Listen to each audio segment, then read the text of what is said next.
Deməli, Şəki xanlığına başlayırıq. Xanlıqlarda ən vacib xanlıqlardan biridir. Biz keçən dərs Cənub xanlıqlarını öyrəndik. Düzdür? Cənub xanlıqlarında əsas iki dənə xanlığa daha çox üstündə dayandıq. Urmiyanyan, Xoy, ona görə ki, Azərbaycanı birləşdirmə siyasəti keçiriblər. Amma digərlərini də öyrəndik. Təbriz olsun, Qarabağ olsun, Ərdəbil olsun. İndi Şimal xanlıqlarını öyrənməyə başlayırıq. Xanlıqları ayırd edə bilirsiniz də xəritədə. Sonra bir dənə xəritəni ver. Xanlıqları ayırd edə bilirsiniz də xəritədə. Sizdən qeyd eləmişdik xanlıqları. Ki, bəs indiki bu Aras sayının aşağıda olan xanlıqlar hamısı Cənub xanlıqları idi. Baxırsınız da bu xəritələrə. Baxmışdıq keçən dəfədə. Aras sayının yuxarıdakı olan bütün xanlıqlar isə Şimal xanlıqları. Cənub xanlıqlarını keçən dərs öyrəndik, qutardı. Artıq Cənub xanlıqlarını öyrəndik. Şimal xanlıqlarını öyrənirik və bir neçə dərs Şimal xanlıqlarını öyrənəcəyik. Şimal xanlıqları daha güclü olublar. Həm də tarixləri bunların daha biraz məhsuldardır. Deməli, bu xanlıqlardan birincisi öyrənəcəyik Şəki xanlığını. Şimal xanlıqlarının içərisində. Şəki xanlığı. Şimal xanlıqlarının içində öyrəndiyimiz əsas xanlıqlardan biri olacaq. Şəki xanlığı birinci yadda saxlayın ki, Azərbaycanda yaranmış ilk müstəqil xanlıqdır. İlk müstəqil xanlıq. Ən birinci bunu bilməlisiniz. Bax, adətən biz deyirik ki, xanlıqlar nə vaxt yarandı? Nadir Şah Əfşarın ölümündən sonra yarandı. Nadir Şah nə vaxt ölmüşdür? 1747. Bəli. Və bütün xanların hakimiyyət dövrü 1747-dən başlayırdı. Nadir Şah öləndən sonra, çünki xanlıqlar adətən 1747-də yaranmışdı, düzdür? Amma Şəki xanlığı yeganə xanlıqdır ki, hələ 1743-də bəri yaranmışdı. Hələ Nadirin sağlığı dövründə Hacı Çələbi xan yanımıza gəlirsə bu getmişdi. Gələsən görəsən qalasında gizlənmişdi, Nadirə qarşı üsyan qaldırmışdı. Nadir də getmişdi, üsyanı yatıra bilməmişdi. Axırda Hacı Çələbini müstəqil Şəki xanı kimi tanınmışdı. Deməli, Azərbaycanda yaranmış ilk müstəqil xanlıq Şəki xanlığıdır. Prosto biz birinci Cənub xanlıqlarını öyrəndik, kitabda formada gəlir.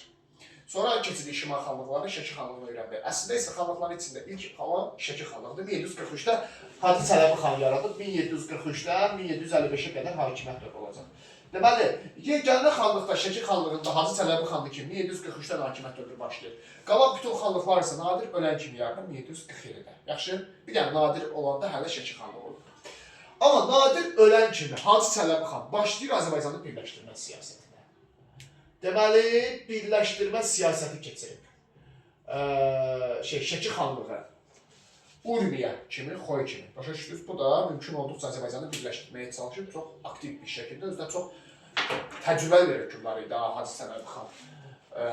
Şəki xalqı tərəfindən, Şəkilər tərəfindən çox sevilən biri idi. İndi Hacı Çələbi xan ən birinci 1747-də Qəbələ, Qutqaşı, belə bir sultanlıq var.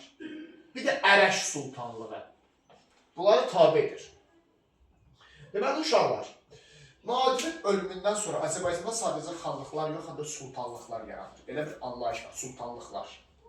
Sultanlıqlar elə bir ki, xanlıqdan da kiçikdir. Başa düşdünüz? Daha kiçik inzibati bölgülərdir, xanlıqdan da kiçik inzibati bölgülərdir. Sultanlıqlar deyirlər. Deməli, 1747-ci ildə Hacı Çələbi xan Qəbələ, Qutqaşı və Ərəş sultanlıqlarını tabi elədi. Nadir ölən kimi. Birləşdirmə siyasətini genişləndirdi. Nadirin ölümündən istifadə edərək. Başa düşdünüz? Və başladı Azərbaycanı birləşdirmə siyasəti keçirməyə. Və Hacı Çələbi xanın da düşməni var. Kimdir? İkinci İrakli. Deməli, ikinci İrakli Gürcüstanıdır. Gürcüstanı, bilirsiniz də, Şəki xanlığı Gürcüstanın sərhədi idi, görürsünüz də burada, Tiflis tərəf. Şərqi Gürcüstanın sərhəddir. Orada bir dövlət var, Kartli Kaxita çarları. Dövlətin adıdır, Gürcü dövlətin adıdır. Hökmdarı da ikinci İraklidir. İkinci İrakli, Hacı Çələbi xanın birləşdirmə siyasətinə qarşı mübarizə aparır. Necə, bənzər şeydə olub, elə bir Kərim Xanzad Fətəli xan Əfşara qarşı mübarizə aparırdı. Yadınıza gəlirmi? Bənzər hadisədir də. Necə Kərim Xanzad tələ qurdu Fətəli xan Əfşara. Kərim Xanzad. Bənzər şey burada da var. İkinci İrakli Hacı Çələbi xana qarşı şey qoyacaq, tələb qoyacaq. İmkan vermir Hacı Çələbi xana Azərbaycanı birləşdirsin. Niyə imkan vermir? Çünki 2-ci İraqli özü Azərbaycanı işğal eləmək istəyir. Başa düşdünüz? İmkan vermir ki, Hacı Çələbi Azərbaycanı birləşdirsin. Və 1700, hətta Hacı Çələbi xan dəfələrlə 2-ci İraqli və onun oğlu Teymurazı məğlub eləmişdi. Bir neçə dəfə döyüşlərdə. Və 1752-ci ildə Azərbaycan tarixində çox məşhur bir hadisə baş verir. Qızılqaya xəyanəti. Bu hadisəni çox yaxşı öyrənin. Qızılqaya xəyanəti Hacı Çələbi xana qarşı 2-ci İraqlinin düşərgəsinə bəzi Azərbaycan xanları gedir. 2-ci İraqli elə bil bəzi Azərbaycan xanlarına məktub yazır. Həmin Azərbaycan xanlarını öz düşərgəsinə dəvət edir ki, Hacı Çələbi xana qarşı birləşmək üçün. Ayda Bayat savaşı demək yadımdan çıxdı, deyəcək. Hə. Bir dənə bu məsələyə toxunaq. Yadımıza gəlib bənzər şey Şiraz şənliyi də olmuşdu. Şiraz şənliyi nə vaxt olmuşdu? 1760. Amma fikir verin, Şiraz şənliyindən qabaq olub Qızılqaya xəyanəti. Prosta kitabda yeri tərs gəlir. Birinci Şiraz şənliyi gəlir, Urmiya xanlığı gəlir. Sonra Qızılqaya xəyanəti gəlir, Şiraz şey gəlir, Şəki xanlığı gəlir. Əslində isə Şəki xanlığında olan hadisələr, Urmiya xanlığında olan hadisələrdən daha əvvəl baş veribdir. Görürsünüz? Deməli, Qızılqaya xəyanəti olur. Belə bir maraqlı hadisə burada da var deməli. Şiraz şənliyinə bənzər hadisə. Əslində buradakı daha əvvəl olub hətta. Azərbaycan xanları gedirlər Hacı Çələbi xana qarşı düşmənlə birləşirlər. Yəni Qızılqaya xəyanəti də, Şiraz şənliyi Azərbaycan tarixinin çox demişdik ki, çox belə pis səhifələridir. Bədbəxt səhifələridir. Qızılqaya xəyanətində hansı xanlıqlar iştirak edirlər? Qaradağ, Naxçıvan, İrəvan, Gəncə. İndi fikir verin uşaqlar. Qaradağ, Naxçıvan həm də Şiraz şənliyində iştirak edirlər. Düzdür? Amma Şiraz şənliyində əlavə olaraq Xoy Sərab idi. Amma Qızılqayada əlavə İrəvan, Gəncə. Deməli, belə testlər görəcəksiniz. Həm Qızılqaya xəyanəti, həm Şiraz şənliyində iştirak edən xanlıqlar. Qaradağ, Naxçıvan xanlıqları. Yaxşı. Amma Qızılqayada 2 dənə olan İrəvan, Gəncə, Xoyda isə digər 2 dənə deməli Sərabla Xoy xanlıqları. Düşünün ki, bizim xanlıqlar düşmənin bu tələsinə bir dəfə düşmürlər, 2 dəfə düşürlər. Bir dəfə düşsə yaxşıydı. İndi İrəvanla Gəncəni harada sanlamaq olar bu xanlıqların hökmdarlarını. Çünki Qızılqayada bu tədbirdə olublar, amma Şirazda olmayıblar. İrəvanla Gəncə, düzdür? Deməli, o tələni görürlər, 2-ci dəfə düşmürlər Şirazda, o tələyə. O Şirazdakı 2 yana var idi, Xoy Sərab. Onları da haradasa başa düşmək olar. Onlar Qızılqayada olmamışdılar. O tələni bilmirdilər. Şirazda o tələyə düşürlər. Amma görün, Qaradağ, Naxçıvan xanlıqları nə qədər, hökmdarları nə qədər axmaq olubsa, onların xanları. Qızılqayada iştirak ediblər, əsir götürülüblər. Üstəlik hələ gelib Şirazda da əsir düşürlər. Başa düşdünüz? Qaradağ, Naxçıvan xanları. Amma burada bir fərq var. Qızılqaya xəyanətində, Şiraz şənliyində bir ciddi fərqi var. Qızılqaya xəyanətində xanlıqlarımızı əsir götürür. 2-ci İraqli, düzdür? Amma Hacı Çələbi xan hücum edir Qızılqaya məntəqəsinə. Qızılqaya məntəqəsinə hücum edir, Gürcü qoşunlarını məğlub edir. 2-ci İraqlinin qüvvələrini məğlub edir. Əsir düşən xanların hamısını əsirlikdən xilas edir. Hə. Amma Şirazda necə olmuşdu? Şirazda əsir düşənlər hamısı əsirlikdə ölürlər. Düzdür? 1763-də onların hamısının hakimiyyət dövrü bitir. Amma Qızılqayada əsir düşənlərin hakimiyyəti bitmir. Başa düşdünüz? Sonra ölürlər, o üçü sonra öləcəklər o heç. Şirazda öləcəklər, hə. Məsələn, Qarabağ xanı Pənahəli xan idi. Qızılqayada getdi, 2-ci İraqlinin tələsinə düşdü. Sonra qurtuldu, amma getdi Şirazda yenə Kərim xan Zəndin tələsinə düşdü. Amma orada qurtula bilmədi. Çünki Fətəli xan Əfşar ölmüşdü orada, qurtulasan adam yox idi bunlar. Başa düşdünüz? Hacı Çələbi xan yəni çox güclü hökmdar idi. Qızılqaya xəyanəti baş verirsə ona qarşı buradakı xanlarımız ona xəyanət eləmişdilər. Ona görə deyirlər Qızılqaya xəyanəti. Çünki düşmənə, yadilliyə dəstək vermişlər 2-ci İraqliyə. Amma Hacı Çələbi xan yenə də 2-ci İraqlinin qüvvələrini məğlub edə bildi. Deməli, burasını başa düşdünüz də. Bir məsələni demək yadımdan çıxdı. Bunu mütləq yadda saxlayarsınız. Azərbaycanı birləşdirmək istiqamətində Hacı Çələbi xan ən güclü addımı hansı olub? 1748-də Bayat savaşı. Bu Bunu mütləq yaxşı öyrənin. Yadınıza gəlir uşaqlar, mən sizə keçən dərsdə demişdim. Azərbaycanı birləşdirmək üçün mütləq hansı xanlığı tutmalısan? Qarabağ. Çünki sizə göstərmişik ki, xəritədə Qarabağ xanlığı ən mühüm yerdə yerləşir. Fikirlər düz mərkəzdədir də. Üstü Şimal Azərbaycandakı xanlıqlar, aşağısı isə Cənubi Azərbaycandakı xanlıqlar. Yəni sən Azərbaycanı birləşdirmək istəsənsə mütləq Qarabağı tutmalısan demişdik. Cənubdan şimala hücum edirsənsə mütləq Qarabağa girməlisən. Yaxud şimaldan cənuba hücum edirsənsə mütləq Qarabağı tutmalısan. Həm ərazisi böyükdür, həm strateji yerdədir. Ona görə Qarabağ xanlığı çox hücuma məruz qalır. Bayat savaşı da Şəki xanlığına Qarabağ arasında baş veribdir. Şəki xan, Hacı Çələbi xan yaxşı başa düşür ki, Qarabağı tutmaq lazımdır. Azərbaycanı birləşdirmək istəyirsənsə. Amma məğlub olur. Qarabağ xanlığını tuta bilmir. Hacı Çələbi xan. Bayat savaşında Qarabağ xanlığını məğlub olur. Başa düşdünüz? Amma kim idi Qarabağın tabeləyən? Urmiya xanı. Fətəli xan Əfşar. 1759-da tutmuşlar Qarabağı. Deməli, Şəki xanlığından fərqli olaraq Urmiya xanlığı Qarabağ xanlığını asıla salmışdı. Düzdür, ikisi də Qarabağı hücum edib. Həm Urmiya, həm Şəki. Amma Urmiya tutmuşdu, Şəki tutanmamışdı. Ümumiyyətlə, Qarabağa hamı hücum edəcək. Amma bir dənə Urmiya tuta bilib Qarabağı. Fətəli xan Əfşar. Qalan heç kim Qarabağı tuta bilmir. Bayat savaşında Şəki xanı tutanmadı Qarabağı. Ona görə də Hacı Çələbi xan Azərbaycanı birləşdirmə siyasəti uğursuz olub.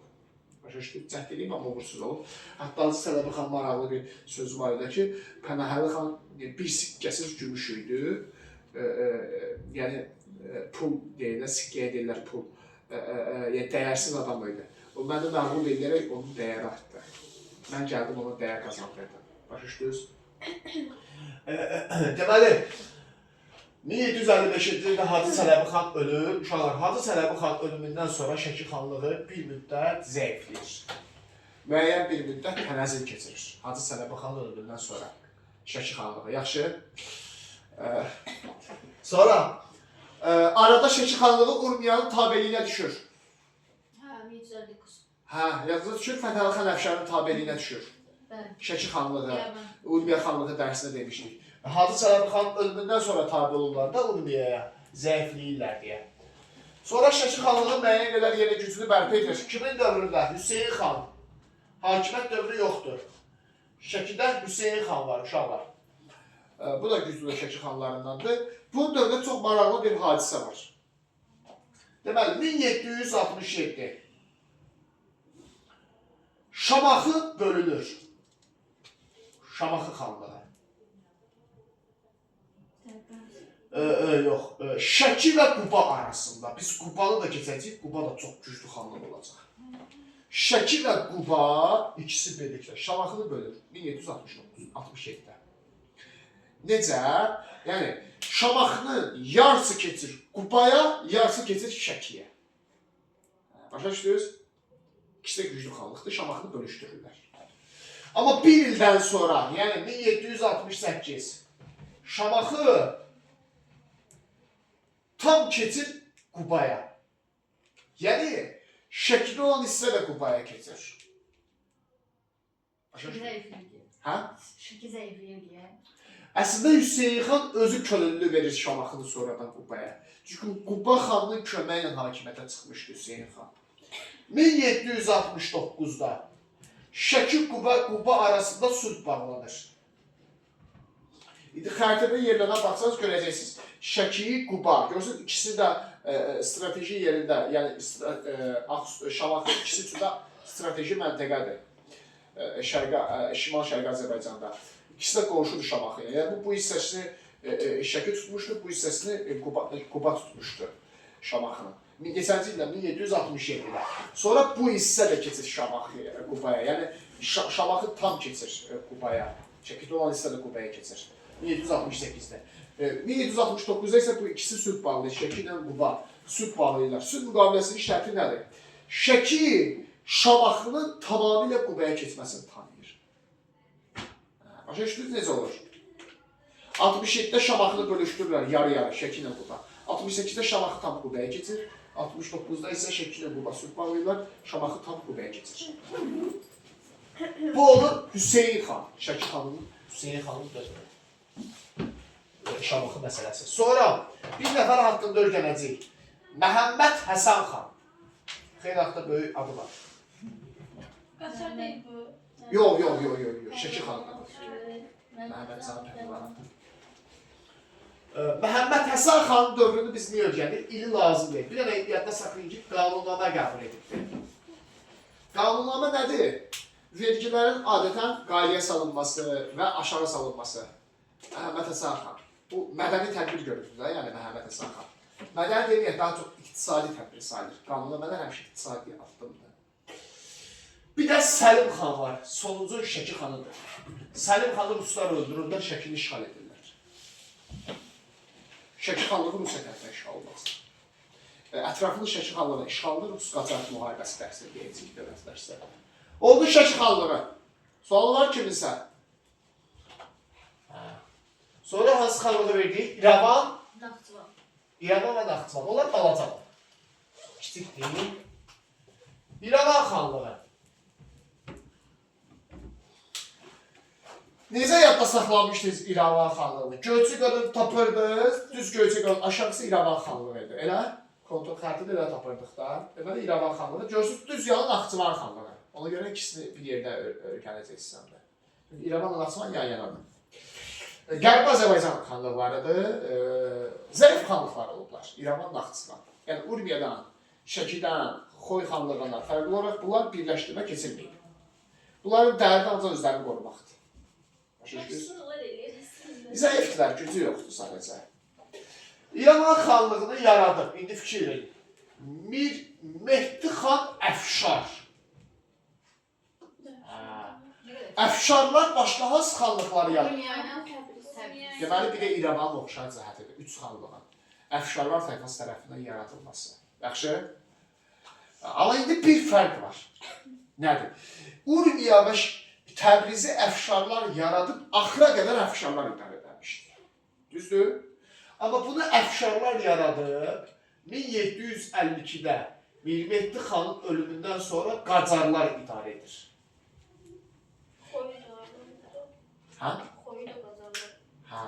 Deməli, İrəvan xanlığını əfşarlar yaratsa da 50-ci illərdən sonra Qacarlar idarə etməyə başlayır. Başa düşüyoruz? İrəvandan Təbrizdən fərqli olaraq. Şeydən, Urmiyadan Təbrizdən fərqli olaraq. Çünki Urmiyadan Təbrizi əfşarlar yaradıb, elə süqut uğrayana qədər həmişə əfşarlar idarə eləmişdilər. İrəvanı isə əfşarlar yaradıb, Mehdi xan əfşar, sonra Qacarlar idarə edibdir. Yaxşı mı? İrəvan xanlığı, baxaq, əsas qonşusu haradır? Gürcüstan. Görürsünüz də? Hamı öz qonşusunun hücumuna məruz qalar da. Necə Urmiyanın qonşusu Kərim xan Zənd idi, Kərim xan Zəndin hücumuna məruz qalmışdı. İrəvanın da qonşusu Gürcülərdir, Kartli çarlığı. Onda İrəvan Gürcülərin hücumuna məruz qalacaq daha çox. 1765, 1769, 1779 Gürcülərin İrəvana hücumu olub 3 dəfə. Gürcülərin 3 dəfə İrəvana yürüyüşü var. Hər dəfəsində də Gürcülər İrəvanı aslı hala salıblar. 1774-də Şörəyelin işğalı baş tutub. Şörəyel. Şörəyel İrəvanın bir hissəsidir. 1774-də İrəvan bir hissəsini itirir. Gürcülər 3-cü yürüyüşdə Şörəyeli işğal edirlər. Yadda qalacaq Gürcülərin İrəvan xanlığına yürüyüşü. 65, 69, 79, 3 dəfə. Yaxşı? Söhbət olur İrəvan xanlığı. Gəlirik, axırıncı hansı xanlıq dedik? Naxçıvan. Görürsünüz, balacaydı. Naxçıvan xanlığı. Xəritədə dedik, İrəvanın düz yanında tapıraq. Qarabağın İrəvanın ortası. Çünki Qarabağ böyük əraziyə malik idi, həyatda saxlamışdıq. İrəvan isə Göyçəgölün altı idi, düzdür? Deməli, İrəvan Göyçəgölün aşağısı idi, Qarabağ isə ən böyük xanlığı idi. Düz bu ikisinin arası, İrəvanla Qarabağın arası Naxçıvan xanlığıdır. Yadınızda qalacaq da. Naxçıvan xanlığı, bu da zəif xanlıqdır İrəvan kimi. Yəni, birləşdirmə siyasəti keçirə bilməyibdir. Ancaq özünü qorumağa çalışırdı. Qarabağı kim yaradı? Naxçıvanı kim yaradı? Heydərqulu xan Şəngərli. Heydərqulu xan Kəngərli, Naxçıvan xanlığı yaratdı. Kəngəli nəslindən. Ay sağ ol, Kəngərli nəslindən. Yadınıza gəlirsə, Salarilər dövlətini də Kəngərli nəsli yaratmışlar. Salarilər dövlətini də evə vermişəm, özə Salariləri təkrar vermişəm də. Deməli, Naxçıvan xanlığının Salarilərin oxşar cəhətidir. Kəngərli tayfası tərəfindən yaradılması. Türk Kəngərli, orada var idi, Kəngərli kəndi var. Türk xanlığı idi, Türk tayfası idi. Naxçıvan xanlığı uşaqlar həm Qızılqaya xəyanətində iştirak edib, həm Şiraz şəhərində. 1752-də Qızılqaya xəyanətində, 1763-də Şiraz şəhərində iştirak ediblər. Sonra Naxçıvan xanlığında daha çox Qarabağın tərkibində olub Naxçıvan xanlığı. Qarabağın asıllığında olub, çünki Qarabağın qonşudur bilirsiniz də. Bir də deyəcəyik ki, Naxçıvanı Ruslar işğal edəcəklər 1827-ci ildə, 1828-də isə Ruslar Naxçıvan xanlığını ləğv edəcəklər. Onun ətraflı Rus-Qacar müharibəsi də keçəcək. Siyom, belə buyurun, azdır. Deməli, Şəki xanlığını öyrənirsiniz, İrəvan xanlığını öyrənirsiniz, Naxçıvan xanlığını qəşəng şəkildə öyrənirsiniz. Yaxşı?